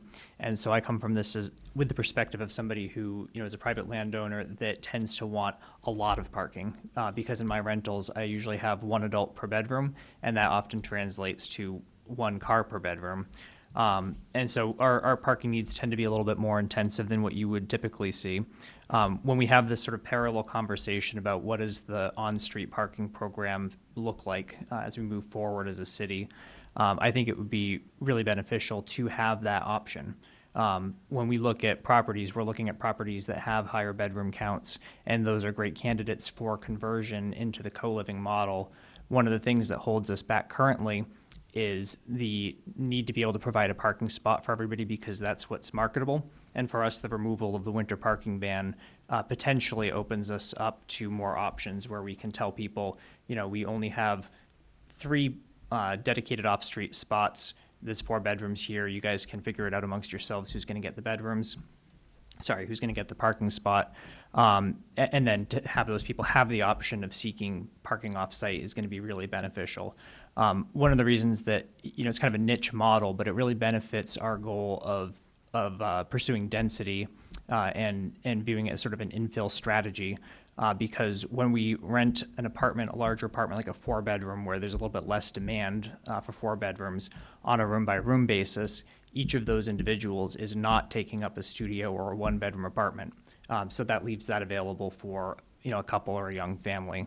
So really good for a density perspective. So one of the things that I also think about, we have a few properties where we have increased the number of bedrooms in order to maximize the co-living potential. And when I see, that the requirement might be based on the number of bedrooms, I start thinking, does that mean that the next time I want to do this, I'm going to have to drop a site plan to install a partition wall to close off a dining room? And it sounds like the answer to that would be yes. So now a project where we could, basically add an entire new residential unit to Keene's housing market, free up a 1-bedroom for somebody else, is now potentially going to cost thousands of dollars in surveying and site plan development fees. And then, of course, you might find that you don't actually have enough.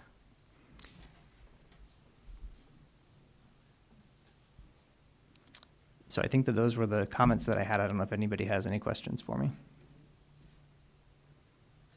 Thank you. Thank you. Thank you.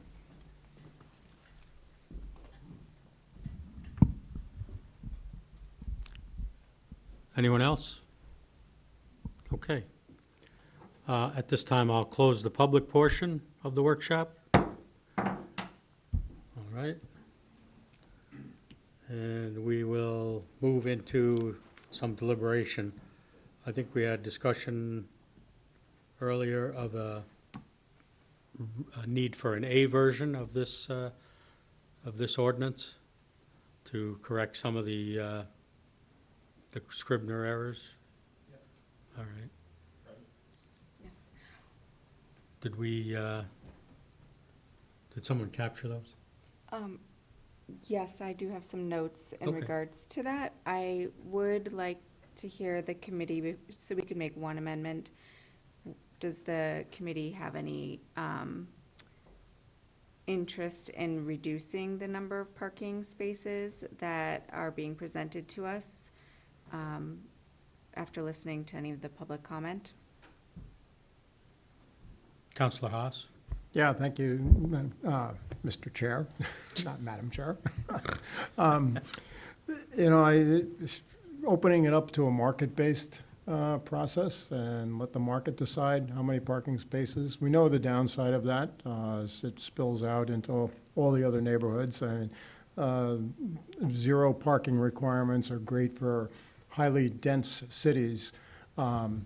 That said, we may not have explored the idea well enough. That might be something that we'd want to do in some kind of community workshop setting rather than in front of a board or something. I think those are great ideas, perhaps part of the master plan work that's going on in the next couple of days at Heberton Hall. Uh, Other than that, any reduction in parking requirements certainly helps us with our housing market. And so I hope we move ahead with something here and get going. But I hope we don't lose sight of the value of perhaps looking at reducing it even further and considering where market drivers might be a better solution than having any specification at all. Thank you. Thank you. Mr. Hafer, did you have your hand up? I did, thank you, Mr. Chair. Yeah, it seems to me like a couple of the themes could be woven together here in our version A that would, my comments about simplification overall. I don't think I would be ready to vote for zero requirements, but I think the idea of consolidating to the most, the biggest change we could make here, if it's all, 0.75 or, everything is 0.75 per thing, or 0.9, we just try to simplify, get rid of the concerns around differentiating between workforce and 55 plus. Feels like there might be some ways to simplify and also perhaps move more aggressively towards no requirements, but not go, not that I'm, without more academic study, in favor of that. But I think there seems to me there could be some revisions here to be perhaps more aggressive in our both simplify and be more aggressive in the consolidation here. Councillor Williams.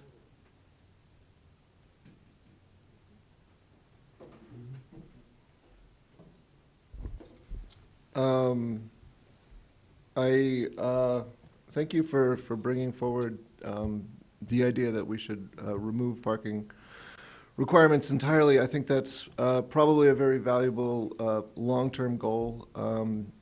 Parking is something that we subsidize heavily as a community, and I wish, I wish it would pay a little more for itself. I think market-based parking is really a better way to go in the long run.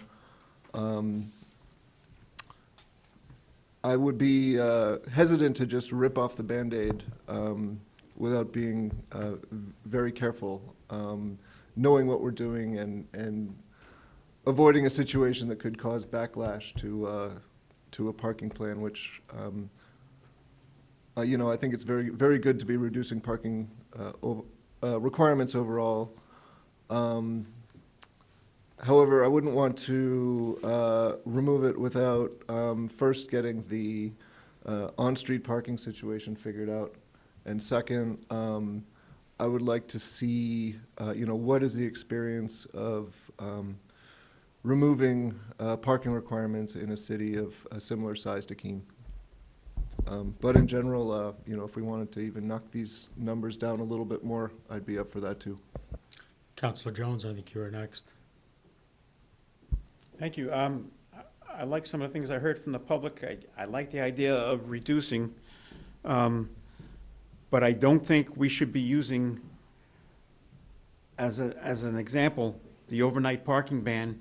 That was for special circumstances. There can still be times where we'll go 2 weeks in a row with a parking ban. We've just been lucky the past couple of years. I don't think that should be a consideration when doing this. Those people are still gonna need a place to park with that. Yes, it would be nice to do some reductions, but I just don't think that should be part of the consideration. Councillor Bosley. So I have really an interesting perspective on this because for 20 years, I've been investing in real estate in this community. And I can tell you that the older and wiser I've gotten, I hate to even say that or admit that, I only look at properties that have a certain amount of parking because I know what the types of folks that I rent to are looking for.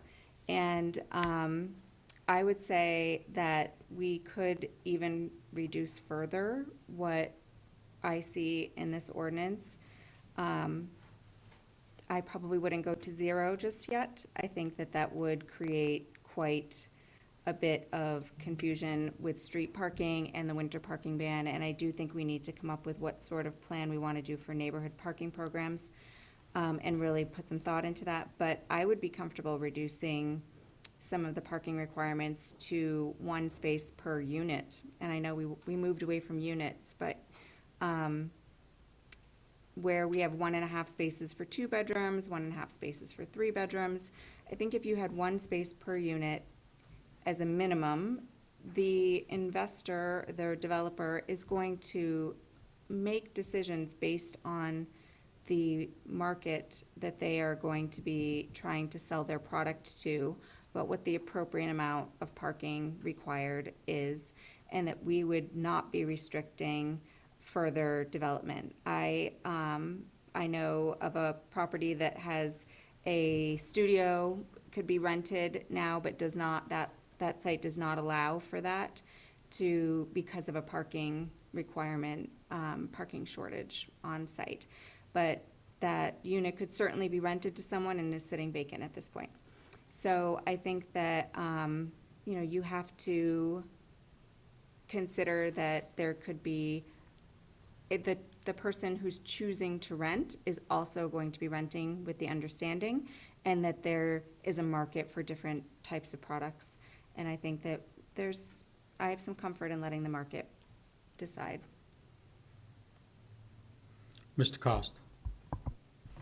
Thank you. I like the way this is going.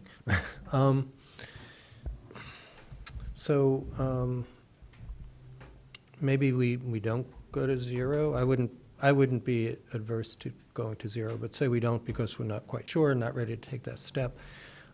And maybe the parking study has it, but do we understand what the capacity of our on-street parking is in cities and neighborhoods? Was that studied, and do we have an understanding that we actually have potential for whatever, 2,000 on-street parking in neighborhoods? And I mean, if we know that, and developers know, investors know that, they can make better decisions. They could say, well, in this corner of town, there's plenty of parking, and my 5 units are going to make a difference, and people could park.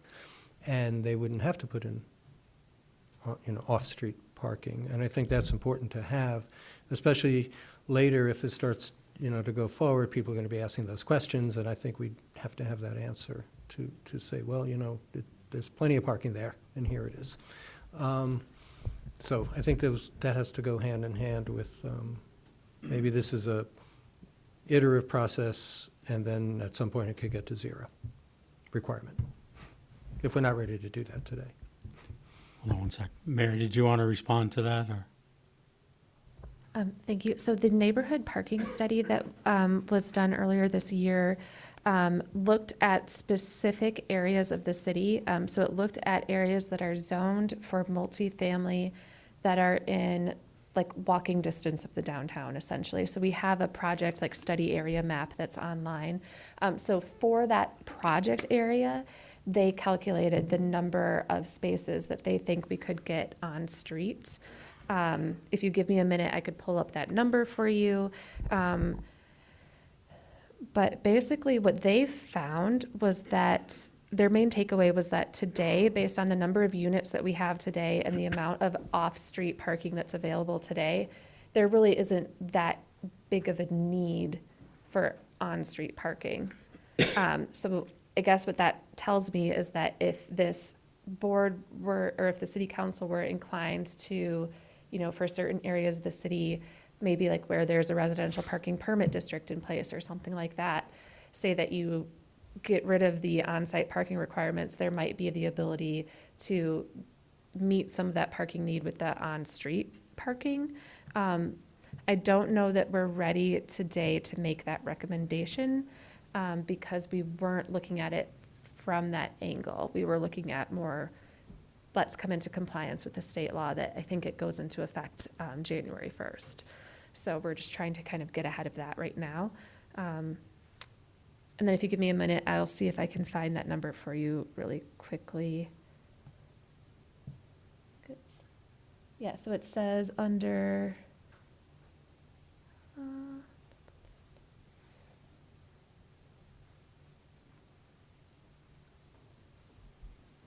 Yeah, you'll have to give me a couple minutes to find the number. Yep.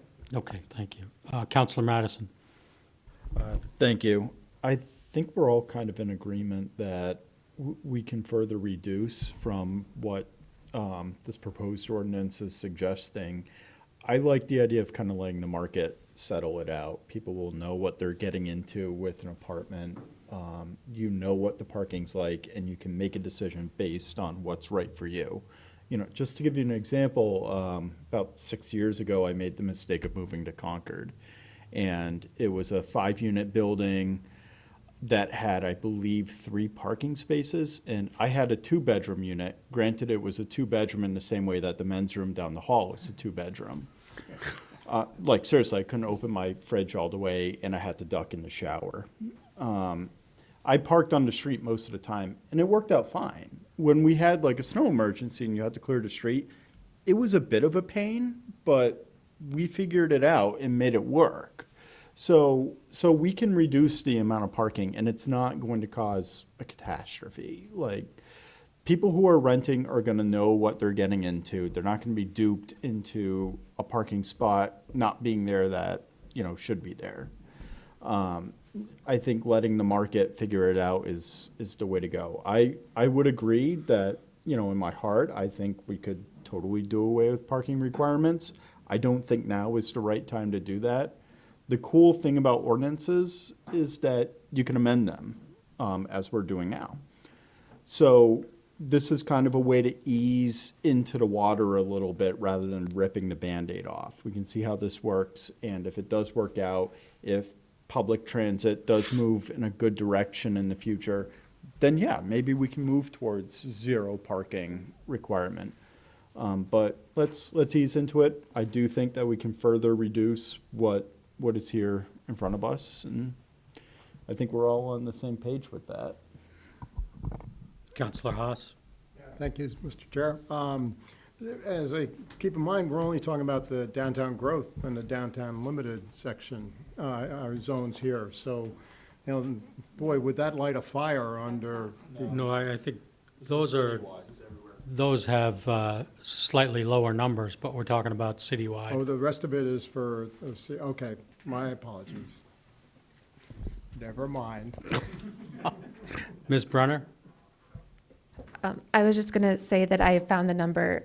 So it was 133 spaces on the low end and 165 on the high end, but that would require some redesign of streets. So it isn't something that's available like today.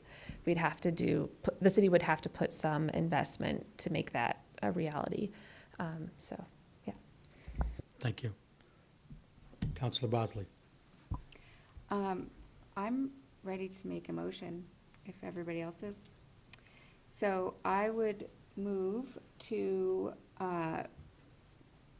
amend the ordinance O-2024-20 to an A version, reducing the parking requirement in all across the board to a maximum of 1 space and leaving the lower allotments for spaces where the staff has already indicated. Second.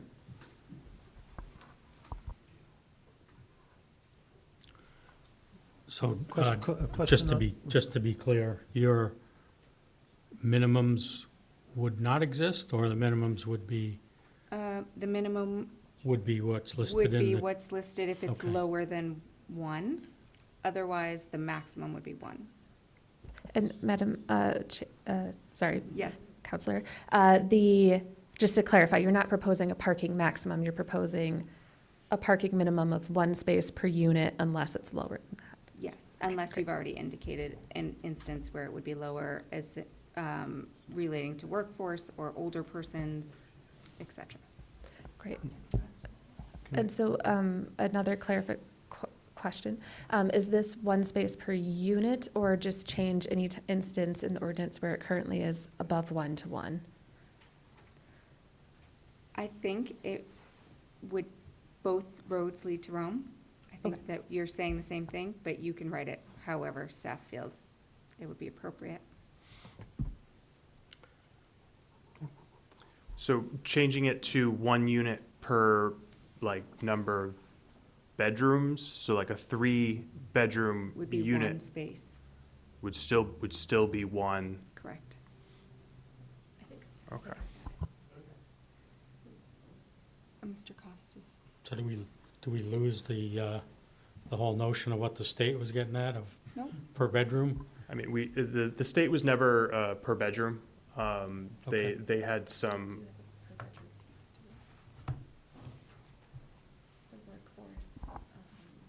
it was like per studio, or one bedroom.